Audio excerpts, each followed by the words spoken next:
산이라고 하는 산에서 예루살렘으로 돌아왔다. 그 산은 예루살렘에서 가까워서 안식일에도 걸을 수 있는 거리에 있다. 그들은 성 안으로 들어와서 자기들이 묵고 있는 다락방으로 올라갔다. 이 사람들은 베드로와 요한과 야고보와 안드레와 빌립과 도마와 바돌로메와 마테와 알페의 아들 야고보와 열심당은 시몬과 야고보의 아들 유다였다. 이들은 모두 여자들과 예수의 어머니 마리아와 예수의 동생들과 함께 한 마음으로 기도에 힘썼다. 그 무렵에 신도들이 모였는데 그 수가 120명쯤이었다. 베드로가 그 신도들 가운데 일어서서 말하였다. 형제자매 여러분, 예수를 잡아간 사람들의 앞잡이가 된 유다에 관하여 성령이 다윗의 입을 빌어 미리 말씀하신 그 성경 말씀이 마땅히 이루어져야만 하였습니다. 그는 우리 가운데 한 사람으로서 이 직무의 한 몫을 맡았습니다. 그런데 이 사람은 불의한 삭수로 밭을 샀습니다. 그러나 그는 거꾸러져서 배가 터지고 창자가 쏟아졌습니다. 이 일은 예루살렘에 사는 모든 주민이 다 알고 있습니다. 그래서 그들은 그 땅을 자기들의 말로 아겔다마라고 하였는데 그것은 피의 땅이라는 뜻입니다. 시편에 기록하기를 그의 거처가 폐허가 되게 하시고 그 안에서 사는 사람이 없게 하십시오 하였고 또 말하기를 그의 직분을 다른 사람이 차지하게 해 주십시오 하였습니다. 그러므로 그 주 예수께서 우리와 함께 지내시는 동안에 곧 요한이 세례를 주던 때로부터 예수께서 우리를 떠나 하늘로 올라가신 날까지 늘 우리와 함께 다니던 사람 가운데 한 사람을 뽑아서 우리와 더불어 부활의 증인을 삼아야 할 것입니다. 그리하여 그들은 바사바라고도 하고 유스도라고도 하는 요셉과 마띠아 두 사람을 앞에 세우고서 기도하여 아랬다. 모든 사람의 마음을 다 아시는 주님께서 이 두 사람 가운데서 누구를 뽑아서 이 섬기는 일과 사도직의 직분을 맡게 하실지를 우리에게 보여주십시오. 유다는 이 직분을 버리고 제 갈 곳으로 갔습니다. 그리고 그들에게 제비를 뽑게 하니 마띠아가 뽑혀서 11사도와 함께 사도의 수에 들게 되었다. 오순절이 되어서 그들은 모두 한 곳에 모여 있었다. 그때에 갑자기 하늘에서 세찬 바람이 부는 듯한 소리가 나더니 그들이 앉아있는 온 집안을 가득 채웠다. 그리고 불길이 솟아오를 때 혓바닥처럼 갈라지는 것 같은 혀들이 그들에게 나타나더니 각 사람 위에 내려앉았다. 그들은 모두 성령으로 충만하게 되어서 성령이 시키시는 대로 각각 방언으로 말하기 시작하였다. 아멘. 하나님의 말씀입니다. 하나님의 말씀에 감사합니다. 기도하겠습니다. 우리 교회와 우리의 삶의 능력이 되시는 주님 그리고 성령님, 오늘도 말씀을 통해 주실 은혜를 사모합니다. 이 시간 주의 말씀만 전해지게 하시며 저희 입술의 모든 말과 마음의 묵상이 또한 이 말씀을 듣는 우리 모두의 삶이 온전히 주님께 연락되어지는 축복의 시간이 되게 하옵소서. 예수님의 이름으로 기도드립니다. 아멘. 아멘. 할렐루야. 한 주간 잘 지내셨습니까? 네. 시간 참 무더운 한 주간이었죠. 영적으로도 건강하시고 육적으로도 건강하시기를 축복합니다. 우리 함께 성경을 들어주시고요. 성경 있으신 분들은 다 성경을 들어주시고요. 우리 함께 고백합니다. 주님 말씀은 시작. 주님의 말씀은 내 말에 뿌리요 내 글에 미칩니다. 주님 말씀에 축복이 있습니다. 주님 말씀에 능력이 있습니다. 주님의 말씀이 나를 변화시킬 것입니다. 주님 내 귀를 엽니다. 주님 내 마음을 엽니다. 주님 내 삶을 엽니다. 아멘. 아멘. 오늘은 성령 강림 주일입니다. 영어로 펜테코스트라고 부릅니다. 성령 강림절은 교회의 생일인 것입니다. 교회의 탄생은 무엇으로 되었습니까? 바로 성령이 임하여서 성령 안에서 교회가 탄생되었습니다. 성령은 바로 생명의 근원이십니다. 마태복음 1장 20절에 예수님의 탄생 탄생을 이야기하며 이것이 바로 성령으로 된 것이다 라고 말씀하셨습니다. 창세기 1장에 사람을 창조하시며 하나님께서 생기를 불어넣으셨습니다. 바로 우리의 형상, 하나님의 형상으로 우리를 지으시기 위해, 하나님의 형상으로 우리를 지으시기 위하여 하나님의 영을 우리에게 주신 것입니다. 성령은 시작입니다. 성령은 생명입니다. 성령은 우리를 살리는 힘이 되십니다. 이 성령님께서 오늘 본문 2장에 오순절날 다락방에 모인 믿음의 공동체에게 충만하게 임하십니다. 오늘 이 시간에도 성령의 충만함이 우리 모두에게 있기를 주님의 이름으로 축원합니다. 우리 옆 사람에게 한번 이렇게 인사할까요? 성령 충만합시다. 한번 인사하겠습니다. 이 성령 충만합시다. 오순절은 바로 6월절의 50일이 되는 날을 뜻합니다. 일순이란 뜻은 10일을 뜻하는데, 오순절은 바로 50일, 즉 6월절 후 50일이 된 날을 뜻하는 것입니다. 바로 이 오순절 날에 그들은 성령을 충만하게 받게 됩니다. 그리고 임하신 성령을 통해서 하나님의 큰 권능과 역사하심이 이 교회에게 임하게 됩니다. 캘리포니아에 홀 부모, 한 부모 자녀 수기 공모전이 있었습니다. 그 공모전에서 수상을 한 글이, 이런 글이 있습니다. 어느 날 퇴근에 돌아온 남편은 나를 앉혀놓고 이렇게 말했다. 우리 헤어지자. 그날 이후 남편은 나와 마주치기만 하면 아이들을 데리고 나가든지, 다 두고 나가든지 마음대로 하라며 언성을 높이곤 했다. 나는 그동안 떠나있던 하나님을 떠올리고 두 가지 생각을 하게 됐다. 하나는 하나님을 떠난 내게 하나님의 사랑의 징계가 시작됐다는 것과, 또 하나는 인간을 믿는다는 것이 얼마나 헛된 것인가를 깨닫는 것이었다. 누가 변한 것일까? 처음에는 사랑한다고 만나고 죽기까지 그대만을 사랑한다고 했던 가정도 세월이 지나면서 이제는 서로의 얼굴 보기마저도 부담스러운 그런 지경이 되었다는 그러한 글인 것 같습니다. 이것이 꼭 이 한 부부만의 이야기일까요? 처음 아이를 키울 때는 너무 행복하고 이 아이가 정말 내 인생의 모든 것이 되어주고, 그리고 내가 모든 것을 다 퍼주고 싶을 만큼 아이들을 사랑합니다. 근데 어떤 분이 그랬습니다. 아이는 5살까지 줄 행복은 다 준다.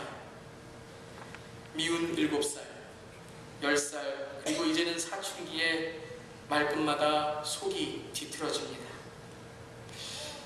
한 가정의 이야기일까요? 슬프지만 교회의 이야기도 그런 경우가 간혹 있습니다.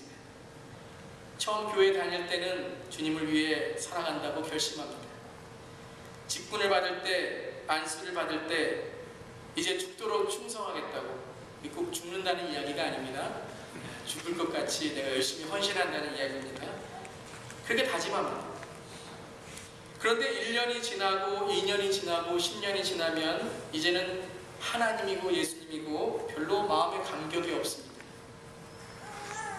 뭐 이렇게 유난을 떠는지 교회를 한두 번 해보는가 하면서 마음에 드는 것이 하나도 없습니다.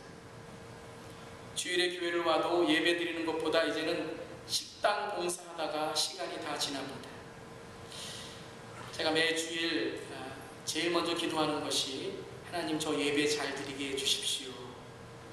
그리고 저를 포함해서 우리 예배위원들, 성가대, 기도자, 예배를 돕는 모든 분들이 먼저 은혜를 받게 해주십시오. 이렇게 기도합니다. 우리 안내위원분들, 예배 시작하면요 들어오세요. 예배 시작하기 전까지는 계시지만 여러분 예배 안 드리시면서 안내하실 필요는 없다고 생각합니다. 그냥 주보 놓아두시고 예배 시작하시면 들어오면, 늦게 오시는 분들 주보 가지고 들어오시면 됩니다. 우리 아기 어머님들, 매주마다 제가 참 기도하는데요, 정신 없으시겠지만 2배로 정말 예배 열심히 드리셔야 되고 우리 교회도 2배 이상으로 관심과 지원을 해드려야 됩니다. 정말입니다. 오늘 일부 예배에도 제가 말씀드렸지만 특별히 교회의 중직자들, 교사분들, 또 봉사하시는 분들이 예배를 잘 드리셔야 됩니다. 예배가 없이 봉사하면 우리의 삶에 교회는 오래 다니는데 자꾸 신앙에 대한 감격이 없어지는 것입니다. 목사도 똑같죠. 목사가 더 그럴 때가 많은 것도 사실입니다. 예배만 그런가, 기도만 그런 것이 아니라 교회 다니다 보면 사람과의 관계도 간혹 그럴 때가 있습니다. 처음에는 반가운 얼굴로 맞이했던 성도 간의 관계가 몇 년이 지나면 별 마디도 아닌데 그 말 한마디에 상처를 받습니다. 그 장로님은, 그 집사님은, 그 목사님은 그러지 않겠지 하다가도 실망스러운 모습에 마음에 큰 벽이 생기게 됩니다. 이런 이야기는 여러 사회에서도 많이 들리는 이야기겠죠. 왜 그럴까요? 왜 우리는 이렇게 자꾸 시간이 지날수록 변화하는 것일까요? 여기 보면 멋있는 꽃 장식이 있습니다. 매주 우리 헌화팀이 정말 멋있게 꽃꽂이를 해주십니다. 토요일 오후에 모셔갖고 몇 시간 동안 정말 수고가 많으십니다. 정말 아름답습니다. 아름답죠? 아름답죠? 네. 와, 아름다워. 아름답습니다. 그런데 너무 아름다운데 제가 이제 매일 이 꽃을 보면서 안타까운 마음이 있습니다. 며칠만 지나면 시들어집니다. 이렇게 아름다운 꽃이 며칠만 지나면 시들어집니다. 아무리 보관을 잘해도 일주일 못 갑니다. 그래서 기도하는데 기적이 일어났습니다. 꽃이 시들지가 않아요. 새벽 기도를 탁 마치고 일어났는데 금요일인데 시들지 않는 거예요. 할렐루야로 가서 봤더니 좋아해요. 시드는 이유는 무엇입니까? 생명이 없기 때문입니다. 시들지 않았다고 봤는데 성장하지 않습니다. 자라지 않습니다. 조화였기 때문입니다. 시들지 않지만 죽었기 때문에 자라지 못하고 생명이 없기 때문에 생명이 있었지만 금세 시들고 죽게 됩니다. 바로 생명 때문이죠. 생명과 연결되지 않았기 때문에 변화되는 것입니다. 아니 더 확실히 말하면 변질되는 것입니다. 성령의 생명의 능력이 우리 신앙 안에 없을 때 우리의 삶은 힘이 듭니다. 우리의 신앙은 점점 감격이 사라지고 어떠한 우리의 삶의 모습이 신앙과는 전혀 다른 모습으로 변하게 됩니다. 여러분, 예수님의 제자들은 그렇게 대단한 영웅들이 아니었습니다. 그들은 지식인도 아니었고 그들은 부자도 아니었고 사회적으로 영향력 있었던 사람도 아니었습니다. 그들은 예수를 만나기 전까지는 큰 소리 한번 떵떵 내보지 못하던 숨죽이고 살았던 가장 평범한 소시민들이었습니다. 그런데 그들이 예수님을 만나면서 희망을 받았습니다. 희망을 보게 되었습니다. 눈이 뜨이고 입이 열리고 귀가 뚫리는 놀라운 그러한 경험들을 하게 되었습니다. 이것은 보통 일이 아닙니다. 대단한 의미가 있는 일들이었습니다. 하지만 그 희망은 오래가지 않았습니다. 불과 3년 만에 그들이 그렇게 믿던 예수님께서 십자가에 달려 죽고 말았습니다. 예수를 따르던 사람들의 희망이 무참하게 꺾여졌습니다. 기대는 클수록 실망은 크고 희망이 클수록 좌절은 더 아픈 법인 것 같습니다. 하지만 그 큰 좌절의 아픔도 사흘 만에 뜻밖의 다가온 사건으로 그들은 치유되는 듯 했습니다. 부활하셨습니다. 그 엄청난 부활의 사건을 경험한 제자들, 그런데 그들의 사정은 그리 간단하지 않았던 모양입니다. 왜냐하면 제자들은 제가 설교했지만 부활하신 예수님을 만난 후에도 모든 제자들의 모습에 그렇게 자신 있는 모습이 아니었습니다. 믿음으로 완전히 회복한 모습이 아니었습니다. 예수님은 부활 후 40일 동안 제자들과 함께 계셨습니다. 40일 내내, 물론 매일매일 보여주신 건 아니시겠지만 분명히 제자들에게 몇 번이고 나타나셔서 부활을 가르쳐 주시고 확신시켜 주셨습니다. 바울에 따르면 한꺼번에 500명 이상에게도 나타나신 적이 있다고 했습니다. 그런데 여러분, 참으로 이상한 점은 제가 부활 설교를 하면서 계속 몇 주간 말씀드렸죠. 참 이상한 것은 왜 제자들은 부활을 확실히 알았음에도, 확신했음에도 불구하고 사람들에게 소식을 전하지 않았습니다. 그 기쁜 소식을 전하지 않았어요. 예수님 부활 후 50일 동안, 그러니까 승천하신 후 열흘이 지났죠. 40일 후에 부활하시고 이제 50일이 되었는데 그 오순절날 전까지도 이들은 부활 소식을 밖으로 퍼뜨리지 않고 자기들끼리만 간직하고 있었습니다. 왜 그랬을까요? 비밀 종교를 만들려고 했을까요? 좀 이해하기 어려운 행동들인 것 같습니다. 아마 그들은 믿음의 불신은 간직하고 있었지만 두려움이 더 컸었는지는 모릅니다. 이런 어정쩡한 태도를 일관하던 제자들에게 갑자기 기름을 퍼부은 사건이 생깁니다. 그게 오늘 오순절 성령 강림의 사건이었습니다. 그날도 제자들은 누군가의 집에 모여 있었습니다. 여러분, 성령이 임할 때 기도하고 있었다라고 우리가 생각할 수 있지만 그런 얘기는 없습니다. 2장 1절에 기도했다는 얘기 없습니다. 기도 안 했다는 얘기도 없지만 했다는 얘기도 없습니다. 그런데 그들에게 갑자기 하늘에서 세찬 바람이 불어와 온 집안을 가득 채웠습니다. 성령이여 우리에게 임하소서 성령을 준비하고 기대했던 것이 아니었을지도 모릅니다. 그런데 성령의 불의 혀 같은 모양으로 각 사람에게 내려왔다는 것입니다. 그렇게 성령을 받자 제자들이 갑자기 방문을 팍 차고 거리로 뛰어나가서 각 나라의 말로 방언을 하며 예수께서 다시 살아나셨다 외치기 시작합니다. 성령이 충만하게 임하니까 이제 이해가 되기 시작됩니다. 그들이 뭘 해야 되는지를 그들은 알게 됩니다.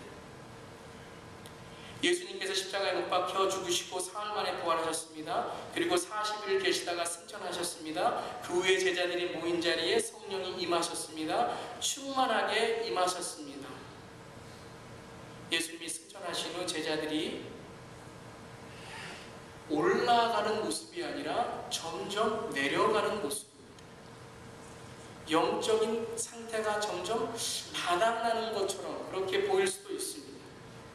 그런데 그 영적인 갈급함 그리고 영적인 바닥에 성령이 채워지게 됩니다. 할렐루야. 오늘 이 시간 여러분 오늘 성령 강림주일 알고 오셨습니까? 여러분 오늘 이 아침에 성령 충만하게 해주세요. 저는 기도했지만 정말 여러분 간절하게 아침에 새벽에 일어나셔서 기도하시고 오셨습니까? 아마 여러분의 마음속에 우리 가정은 왜 이래? 여러분 마음속에 나는 왜 이렇게 살아? 여러분 마음속에 왜 이렇게 문제가 많은가? 아마 성령의 기대와 성령의 감격보다 여러분의 삶에 어떠한 문제와 어려움 속에 오늘 여러분의 이 예배가 여전히 낙심된 마음이 두려운 마음이 있을 수 있습니다. 하지만 여러분 이 시간에 여러분 기대하지 않았을지라도 갑자기 찾아온 이 성령의 충만함이 오늘 이 자리에 임할 줄 믿습니다. 오늘 저희는 성령 강림의 사건을 2장 1절에 보았습니다. 제가 말씀드렸지만 한 가지 우리가 발견하는 것은 그들이 기도할 때 성령이 임한 것이 아닐 수 있다는 것을 우리는 깨닫게 됩니다. 왜냐하면 성령이 임했다는 그런 구절이 없습니다. 사도행전 2장 1절 보면 오순절이 되어서 그들은 모두 한 곳에 모여 있었다. 그때 갑자기 하늘에 세찬 바람이, 기도했다는, 안 했다는 내용도 없지만 기도했다는 내용이 없습니다. 오로지 suddenly, 갑자기라는 그 말을 더 강조합니다. 풍선을 불다가 우리는 언제 터질지 모릅니다. 그런데 한순간 갑자기 빵! 터지게 됩니다. 다시 말씀드리는 제자들은 성령이 언제 임하니까 카운트다운을 하면서 기다렸던 것이, 기대했던 것이, 그리고 기도했던 것이 아닐지도 모릅니다. 그런데 갑자기 성령이 임하게 됩니다. 분명히 여러분, 무슨 일이 있었습니다. 무슨 일이 분명히 있었습니다. 과연 무엇이 그들에게 성령의 폭발을 경험케 한 것일까? 그렇게 갑자기 그들이 기대하지도 않았던 성령이 어떻게 이렇게 갑자기 임하게 됐을까?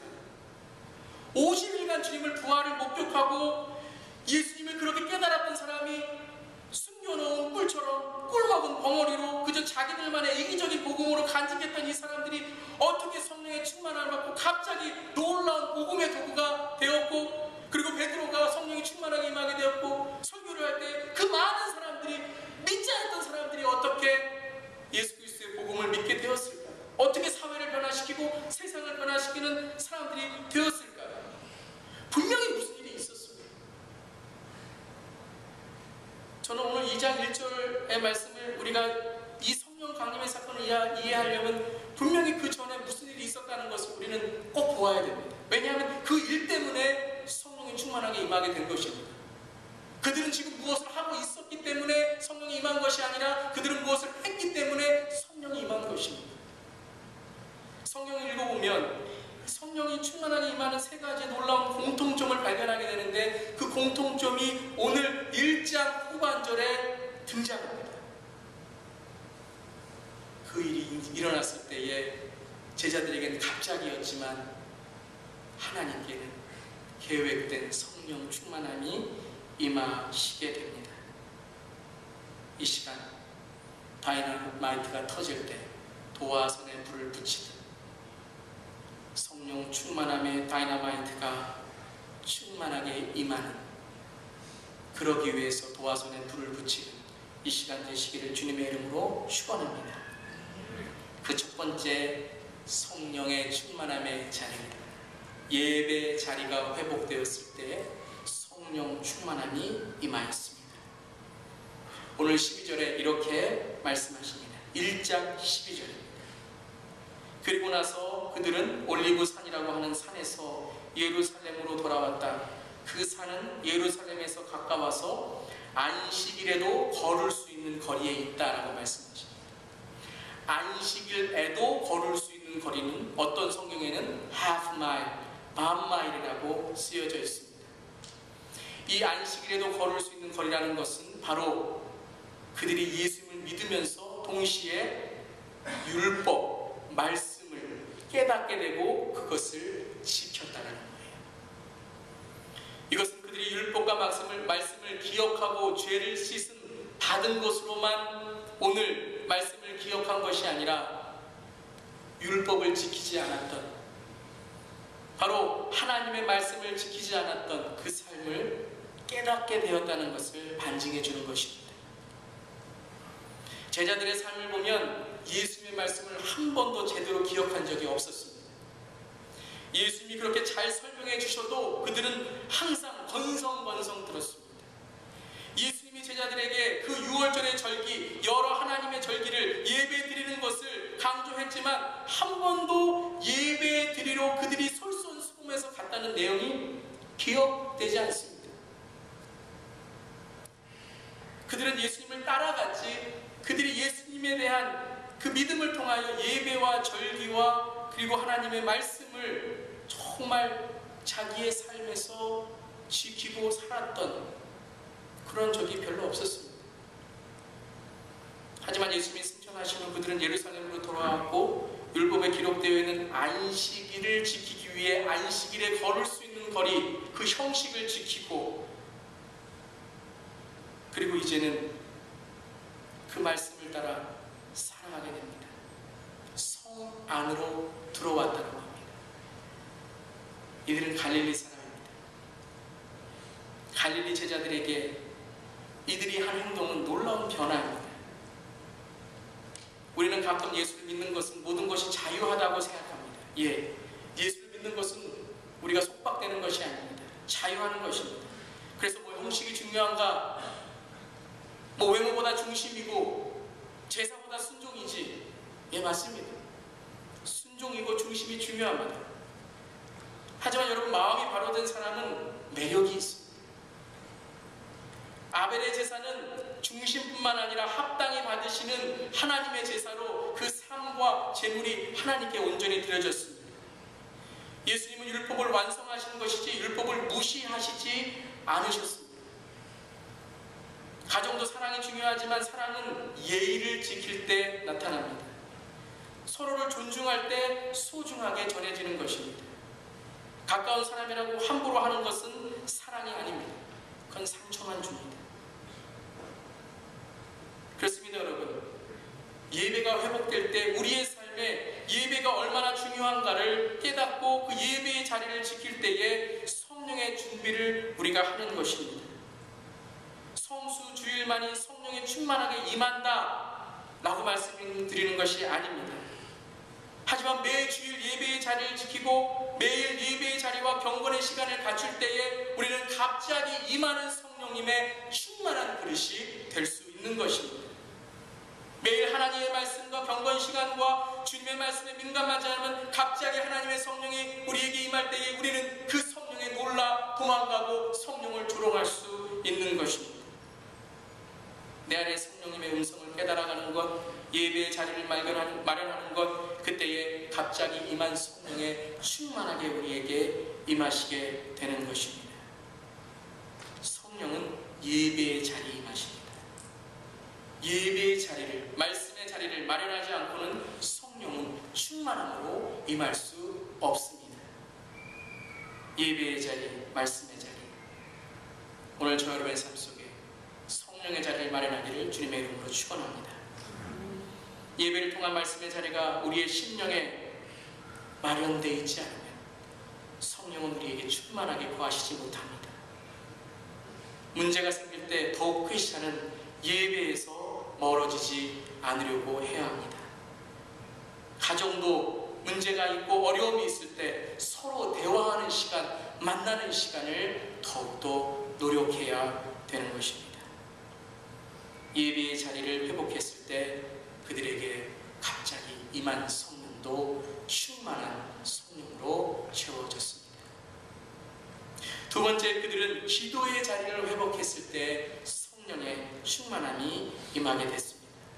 그런데 이 기도의 자리는 어떤 자리입니까? 오늘 기도의 자리를 회복했을 때에 아주 중요한 단어들이 곳곳에 등장하는데 그것은 바로 모두 한 마음으로, 그리고 모든 제자들의 이름을 하나하나 기록하면서 기도하였다라고 말씀하십니다. 이것은 개인적인 나의 기도가 회복되었다는 것이 아니라 이것은 공동체의 회복, 한 마음의 기도가 회복되었을 때 성령은 충만하게 임하셨습니다. 오늘 1장 13절 14절, 그들은 성 안으로 들어와서 자기들이 묵고 있는 다락방으로 올라갔다. 이 사람들은 베드로와 요한과 야고보와 안드레와 빌립과 도마와 바돌로메와 마테와 알페의 아들 야고보와 열심당원 시몬과 야고보의 아들 유다였다. 이들은 모두 왜 이름을 하나하나 기록했을까요? 왜냐하면 이 모든 사람이 바로 기도해야 될 사람이기 때문에 모두 여자들과 예수의 어머니 마리아와 예수의 동생들과 함께 한 마음으로 기도에 힘썼다.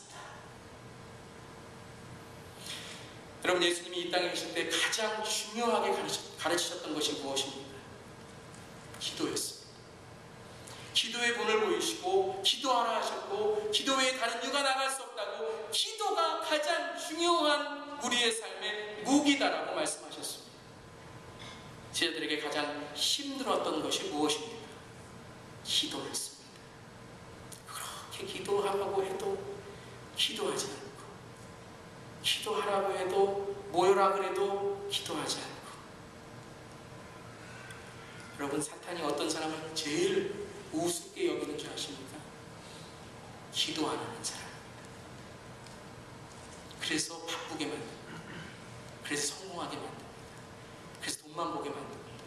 그래서 게을리게 만듭니다. 왜 그런 줄 아십니까? 딱 하나입니다. 기도 못하게 하는 겁니다. 기도 못하게 하려고 바빠지게 하는 겁니다. 다른 거 아니에요. 기도 못하게 하려고 여러분의 마음을 혼잡하게 혼란하게 만드는 겁니다. 사탄이 제일 무서워하는 사람이 누군지 아십니까? 기도하는 사람입니다. 사탄은 목사가 무서워요. 기도 안 하면요, 목사 누구건 우습게 생각해요. 기도하는 사람은요, 오늘 처음 교회 나왔는데도 기도에 헌신하는 사람이 사탄이 제일 무서워하고 사탄이 벌벌 떠는 사람입니다. 어떤 가정을 제일 무섭습니까? 기도하는 사람이 있는 가정입니다. 어떤 교회를 제일 무서워합니까? 기도하는 사람이 있는 교회입니다. 근데 오늘 어떻게 기도하라고 말씀하십니까? 오늘 한글 성경에는 기도에 힘썼다. 그래서 힘써 기도하라. 영어에는 뭐라고 나와요? constantly. 꾸준히 기도했다는 거예요. 열심히 힘써 기도해야 되지만 열심히 기도하는 것뿐만 아니라 꾸준하게 기도해야 돼요. 신앙생활하면서 가장 불쌍한 사람이 누구예요? 기도를 포기하는 사람이에요. 목회하면서 가장 마음 아픈 일이 언제인 줄 아십니까? 기도를 포기하는 거예요. 기도를 포기하시는 이들을 보면 너무 안타까워요. 그래서 더 기도해드리죠. 더 기도해요. 더 기도하시고, 그 고난을 기도로 이길 수 있는데, 조금만 기도하면 이길 수 있는데 꾸준히 기도하는 거예요. 여러분, 기도할 때 성령이 임하는 것도 맞지만 더 정확히 말하면 기도했을 때 성령이 충만하게 임하는 것입니다. 여러분, 기도하셨습니까? 여러분, 한 주간 기도하셨습니까? 어제 기도하셨습니까? 기도가 모일 때, 기도가 쌓일 때 성령이 충만하게 임하는 것입니다. 아멘. 여러분, 왜 우리가 자꾸 힘들어지는지 아십니까? 기도가 쌓이지 않기 때문에 그래요. 여러분, 왜 성령이 우리 안에 계신데 우리가 자꾸 세상에 왜 넘어지는 줄 아십니까? 기도가 쌓이지 않기 때문에 그런 것입니다. 왜 교회가 왜 그렇게 갑자기 흔들리고 갑자기 넘어지고 갑자기 그렇게 사탄에게 넘어지고 그렇게 힘이 없이 무너지는 줄 아십니까? 기도가 쌓이지 않아서 그렇습니다. 성령에 왜 우리가 민감하지 못하는 줄 아십니까? 기도가 쌓이지 않았기 때문에 그렇습니다. 가정도 기도가 있어야 성령이 충만케 임하는 것입니다. 교회도 기도가 모여야 성령이 충만케 임하는 것입니다. 모일 때도 기도하고 흩어질 때도 기도하고 기도할 때에 성령님의 충만하게 임하게 되는 것입니다. 그래서 여러분, 이들은 24절에 제자를 뽑을 때 뭐 했어요? 기도했습니다. 기도하며 아뢰었습니다. 이들이 3장 1절에 이제 기도하러 성전에 올라갈 때에 안진뱅이의 기적이 일어나는데, 이들은 기도하러 올라갈 때에 하나님의 은혜가 필요한 사람을 이들은 깨닫게 됩니다. 여러분, 기도가 쌓이지 않으면 기도가 급해집니다. 지금 기도하러 가는데 옆에 어려운 사람이 어떻게 보입니까? 내 기도가 지금 쌓여있지 않은데, 여러분, 걱정, 근심, 염려가 지금 너무 많아서 빨리 기도해야 되는데 기도가 쌓이지 않아서 기도가 너무 급한데 안진뱅이가 어떻게 보입니까? 근데 이들은 어떻게 기도했어요? 거기 나와요. 2시에, 오후 3시에 제일 기도가 힘든 시간에도 그들은 기도하러 올라가요. 그것은 하루 종일 기도했다라는 거예요. 어제도 기도했고 그제도 기도했고. 그러니까 지금 기도가 급한 게 아니에요. 기도하는 삶이기 때문에 기도하러 올라갈 때에 안진뱅이가 보이는 거예요. 그에게 지금 돈 주고 먹을 거 주는 게 중요한 게 아니라 그의 영혼이 보이기 시작하는 거예요. 이게 기도하는 사람이에요. 기도하는 이 시간만 중요하다가 아니라 기도하는 사람은 온 삶이 다 기도로 채워있기 때문에 어려운 사람도 보이고 기도하는 시간도 보이고 내 삶 속에 기도하는 삶을 통하여 살아가는 겁니다. 기도하는 여러분 되기를 주님의 이름으로 축원합니다. 아멘. 제가 아침에 우리 교육자들 기도해야 된다 그랬어요. 기도해야 돼. 우리 장로님들 기도하셔야 돼. 우리 집사님들 기도하셔야 돼. 기도 안 하면요 사탄이 우리 교회에 얼마나 우습게 보는 줄 아세요? 얼마나 많이 모이는가? 아니에요.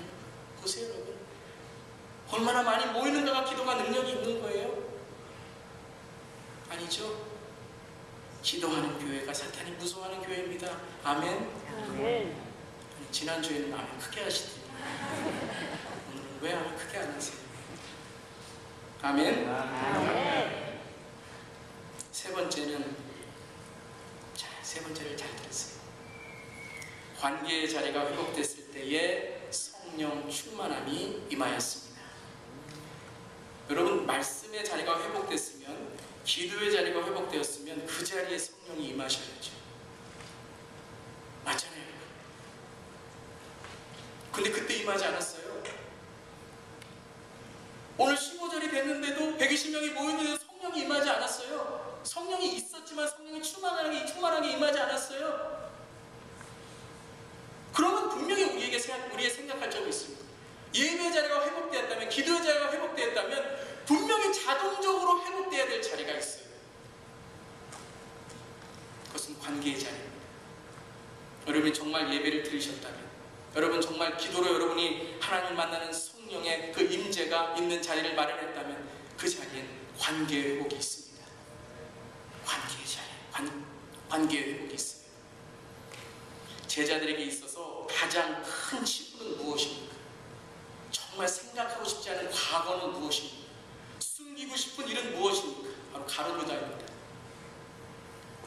그들이 들추고 싶지 않은 아픔, 가슴속에 늘 예배드리면서 기도하면서 이 사람 때문에 기도도 안 되고 말씀도 안 들리고 예배도 안 되는 건 가룟 유다입니다.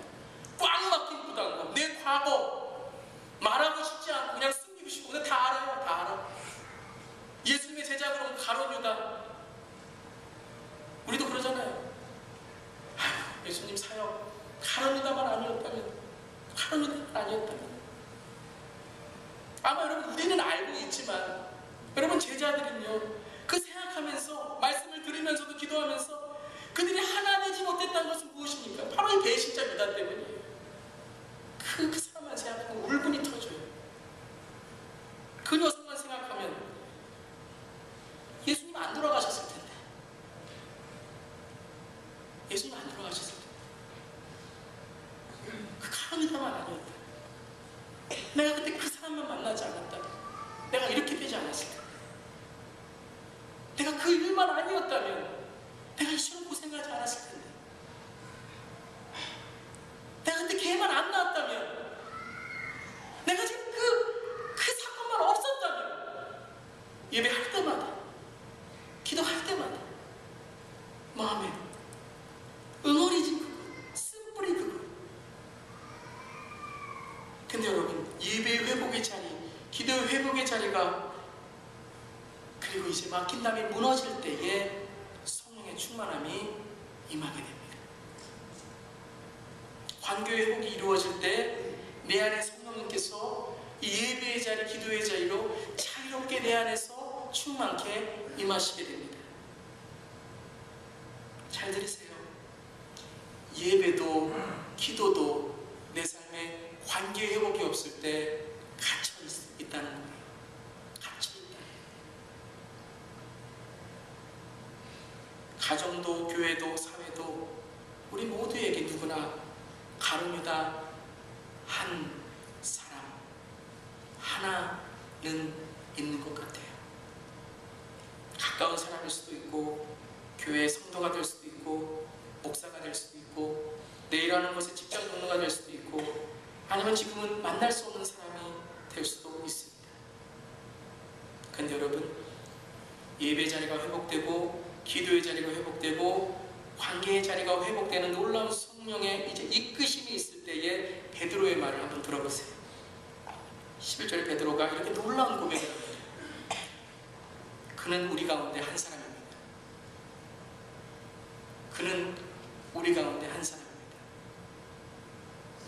was one of our members. 이 직무의 한 몫을 맡았습니다. 이는 놀라운 일입니다. 예수님께 예수님, 가룟 유다는 어떻게 되겠습니까? 상관하지 말아라. 그렇게 가룟 유다에 대해서 응어리 있었던 베드로, 그 사람만 아니면 우리 제자들 잘 살 수 있었을 거야. 예수님 돌아가지 않았을 거야 라고 자기 명단에서 빼었던 그 사람, He was one of our members. 우리 가운데 한 사람이었다. 그들은 가룟 유다, 그들도 우리의 한 사람이라고 말합니다. 그 사람의 문제가 바로 우리의 문제이고 그 사람의 죄가 바로 우리가 함께 책임져야 한다는 것입니다. 그리고 베드로는 가룟 유다의 죽음을 말합니다. 생각하지도, 그리고 말하고 싶지 않은 죽음, 그리고 모든 사람이 안다는 것을 솔직하게 얘기합니다. 부부가 서로의 문제를 솔직하게 이야기할 때, 그때 성령은 그 마음에 충만케 임하셔 마음을 열리게 합니다. 성도 간에도 서로의 불완전함과 불온전함을 인정하고 서로를 용납할 때, 그때 교회는 새로운 부흥을 맞게 되는 것입니다. 특별히 리더십과 직분자들이 이 베드로의 해결 방법을 들어야 할 것입니다. 그는 우리 가운데 한 사람입니다. 그는 우리의 동역자입니다.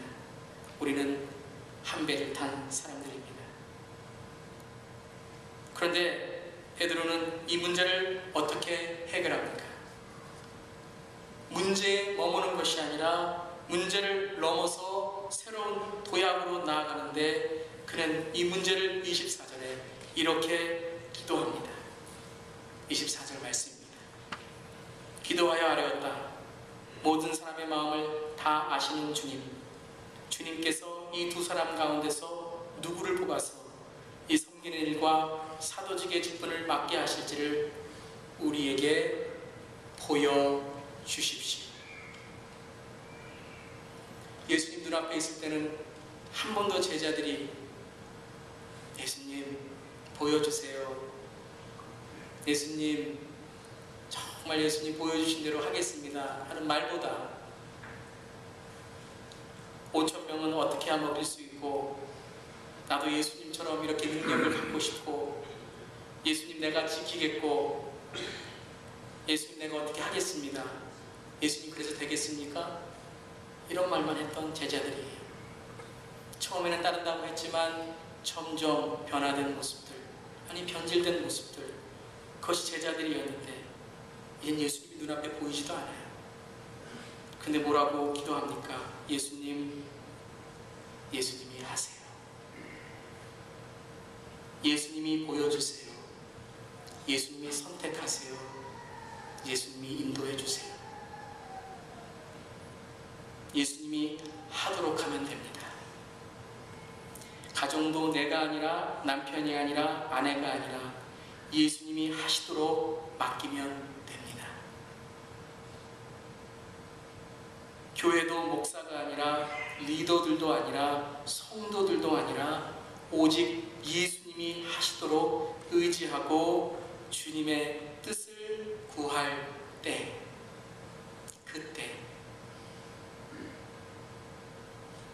그때 그곳에 갑자기 하늘에서 세찬 바람이 부는 듯한 소리가 나더니 그들이 앉아있는 온 집안을 가득 채웠다. 그리고 불빛이 솟아오를 때 혓바닥처럼 갈라지는 것 같은 혀들이 그들에게 나타나더니 각 사람 위에 내려앉았다. 그들은 모두 성령으로 충만하게 되는 것이다. 아멘. 성령 충만함이 이 자리에 있길 주님의 이름으로 축원합니다. 여러분, 성령 충만한 방법을 배우셨습니다. 성령 충만한 사람 되시기를 주님의 이름으로 축원합니다. 성령 충만한 가정 되시기를 바랍니다. 다툼과 분냄과 상처와 문제가 성령으로 모두 사라지기를 선포합니다. 성령 충만한 교회가 되기를 축원합니다. 개인 간의 상처, 교회 역사적인 오랜 갈등들이 사라지기를 선포합니다. 성령 충만한 미국이 되기를 간절히 바랍니다. 성령 충만한 한국이 되기를 바랍니다. 성령 충만한 북한이 되기를 바랍니다. 성령 충만한 각 나라가 되기를 기도합니다. 전쟁이 사라지고 서로를 죽이고 싸우는 일들이 사라지기를 성령의 이름으로 선포합니다. 자기 이익을 위해 남을 짓밟는 일들이 성령 안에 사라지기를 선포합니다. 이 시대의 바벨탑이 무너지며 서로의 대화를 막는 불신의 마음이 사라지며 분열과 다툼, 지혜와 통제를 끝내게 성령님 인도하여 주시옵소서. 나와 다른 이들을 끌어안고 내 것을 나누어주고 순전한 마음으로 서로를 사랑하게 하옵소서. 하나님을 찬양하고 온 백성의 칭찬을 받는 그리하여 진정한 구원을 더하는 성령 충만한 교회가 되게 하옵소서. 성령은 오늘도 살아계십니다. 성령은 변하지 않으셨습니다. 변하지 않으시는 성령님 충만하게 우리 가운데 임하여 주시옵소서. 기도하겠습니다.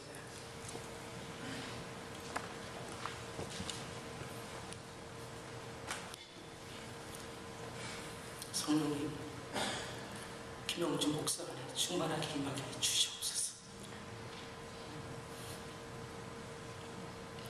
제 안에 거짓된 영을 살려주시고 제 안에 내 자랑을 주님 사라지게 하시고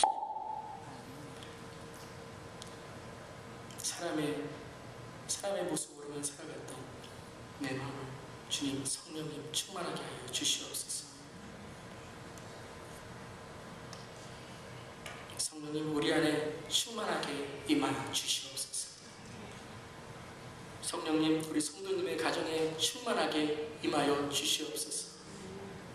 예배의 자리가 회복되게 하시며 기도의 자리가 회복되게 하시며 관계의 회복이 성령 안에 이루어지게 하여 주시옵소서. 주님 우리 교회에 성령의 충만함이 있게 하여 주시옵소서. 예배가 살아나게 하시며 기도의 문이 활짝 열리게 하시며 서로에 막혀진 대화와 마음이 열어지게 하시며 주님의 변화의 물결을 일으켜주시고 다시 시작하는 성령의 충만함을 체험하는 교회, 특별히 이 시대의 모든 교회가 성령 충만한 교회가 되게 하여 주시옵소서.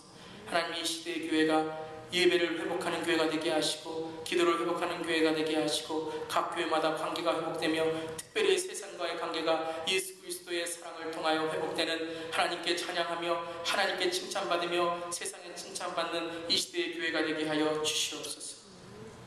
바벨탑과 같이 교만한 세대의 성령의 도구로 세상을 향한 하나님의 소망을 전하는 우리 모든 교회가 되게 하여 주시옵소서. 이 시간 성령님 우리 성도님들의 마음에 삶에 충만하게 임하시옵소서. 예수님의 이름으로 기도드리옵나이다. 아멘.